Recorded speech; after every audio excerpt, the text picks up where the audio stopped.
Bonjour à vous. Aujourd'hui, il est difficile de trouver une montre radiopilotée abordable, même sur Internet. J'ai fini par dégoter une marque qui en propose, c'est Meister Anker. J'ai donc acheté un modèle qui semblait coller un maximum de mes critères, et on va voir ce que ça donne. La montre est livrée dans une boîte en plastique solide. Bon, elle est bien présentée, entourée de mousse protectrice. Et il y a tout un tas de petits documents avec. Alors ce sont les notices en différentes langues. Bon, soit, admettons. D'ailleurs, au passage, je suis pas sûr que toutes les notices qui se trouvent dans la boîte correspondent bien à la montre, parce qu'on nous parle d'un modèle W368. Bon, ça semble pas correspondre à la montre qui a une autre référence, Meister Anker 76846/5. Mais bon, peut-être qu'il s'agit ici de la référence du module, un peu comme chez Casio. Enfin bref, passons maintenant au design de la montre. Bon, ben, elle est plutôt jolie, hein. C'est bien pour ça que j'ai choisi d'ailleurs. Bon, je regrette quand même un petit peu l'absence d'affichage des chiffres 5, 6 et 7, mais c'est dû à l'emplacement de l'afficheur à cristaux liquides. Bon, c'est un afficheur qui est d'ailleurs le plus gros problème de la montre, parce que il est tout simplement illisible.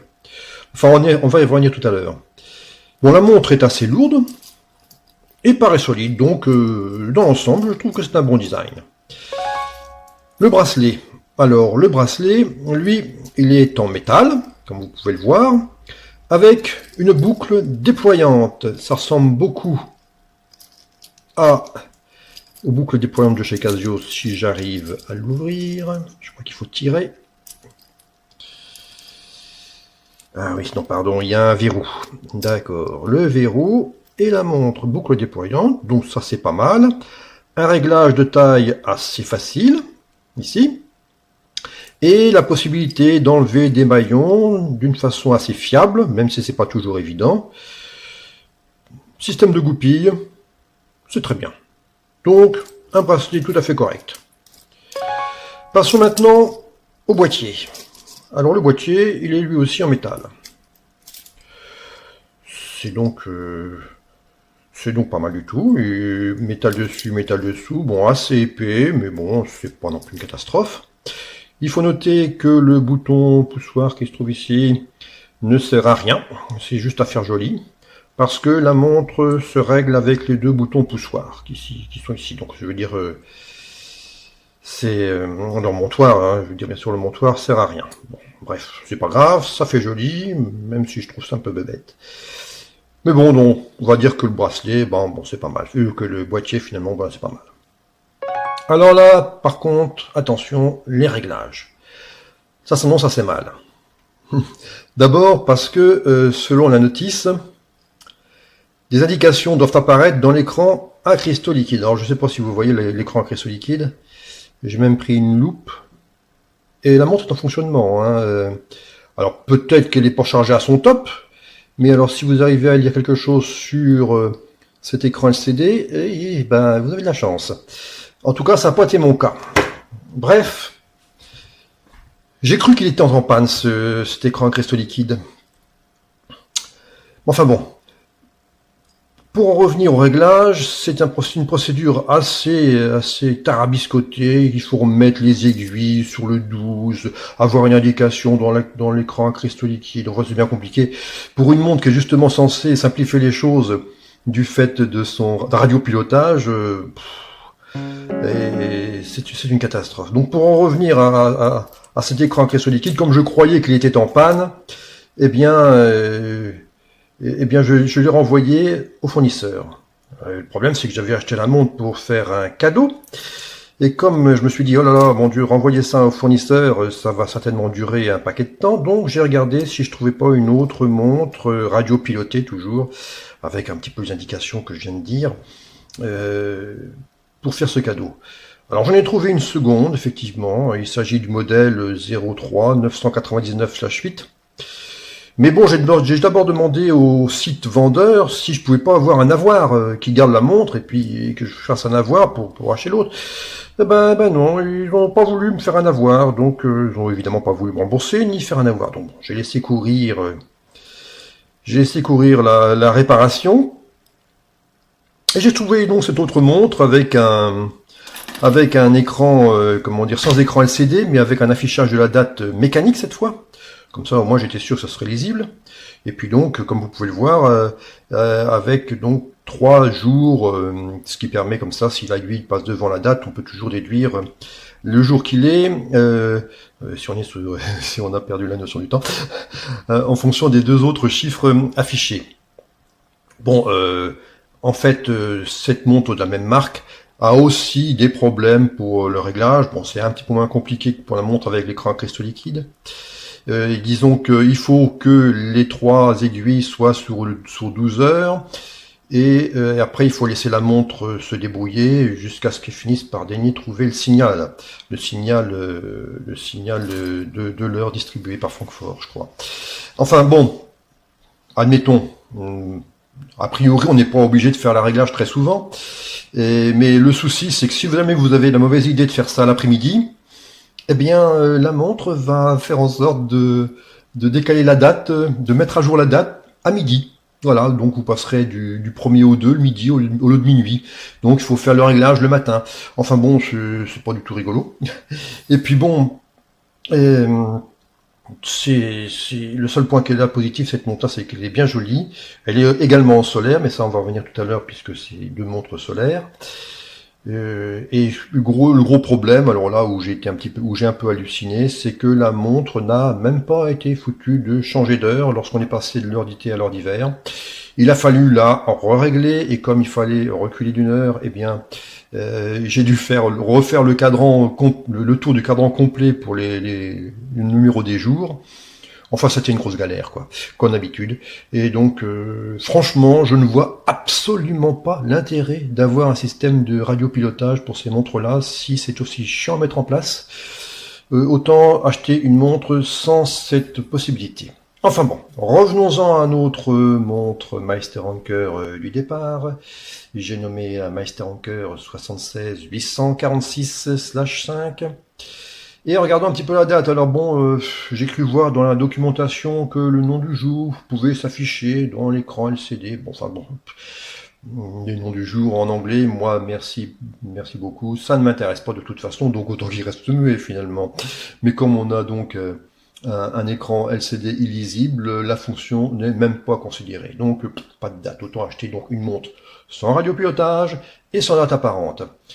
Enfin bon, regardons maintenant ce côté énergie. Alors c'est une montre à énergie solaire.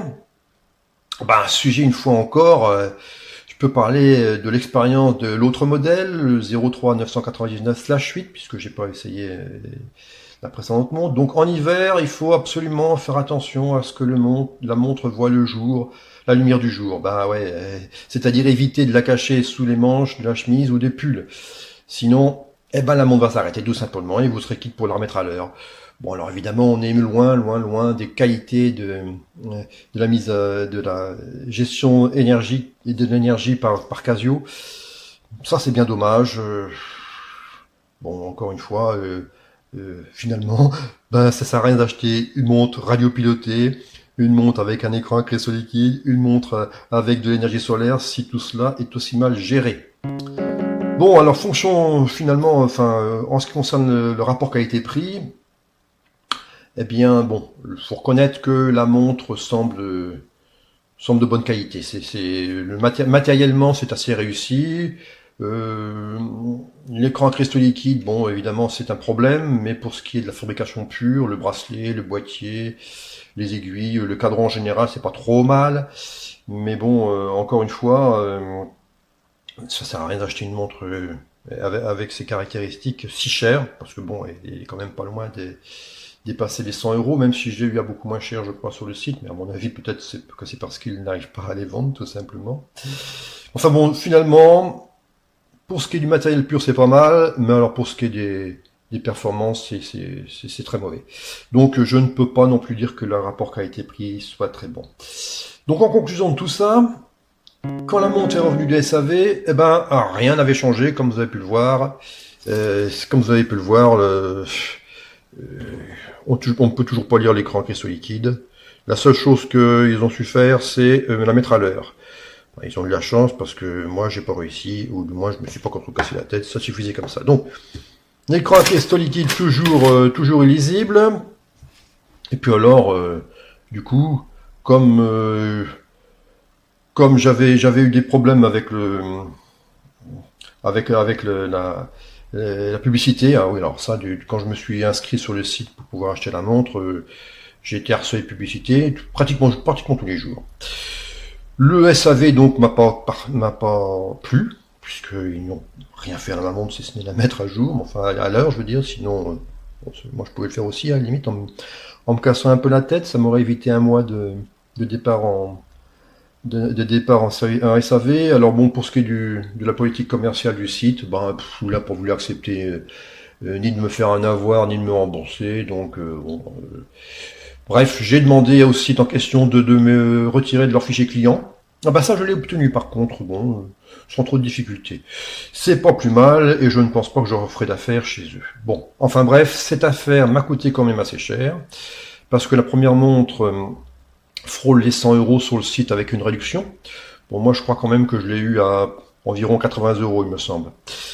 Bon, quant à la seconde montre, que j'ai finalement été forcé d'acheter, enfin bon, j'exagère un petit peu parce que je la trouvais tellement jolie que j'avais décidé de l'acheter pour moi. Et puis bon, je l'ai offerte à la place de celle-là qui ne donnait pas satisfaction. Enfin bon, celle seconde montre, elle dépasse allègrement les 100 € actuellement sur le site, mais je crois que je l'ai eu aussi à un peu moins de 100 €. Enfin bon, ça fait quand même cher de la déconvenue. Donc, même avec les réductions supplémentaires, je ne suis pas du tout content du site marchand d'une part, et d'autre part, pas du tout content non plus de ces montres radiopilotées. Alors j'insiste bien sur les montres radiopilotées, parce que peut-être que les autres donnent de meilleurs résultats. D'ailleurs, je ne serais pas vraiment étonné, parce que si vous achetez une montre qui n'est pas radiopilotée, eh bien du coup, vous n'aurez pas le problème de ce réglage. Et puis, s'il n'y a pas l'affichage de la date, eh ben vous n'aurez pas non plus le problème de lecture sur l'écran LCD. Donc voilà, je vous recommande la méfiance, pardon. Je vous recommande la méfiance si vous décidez d'acheter des montres radiopilotées sur un certain site de vente en ligne. Je vous remercie d'avoir visualisé cette vidéo. Bon, j'espère que ça vous a plu, hein, et désolé pour le bafouillage, et je vous dis à une prochaine fois.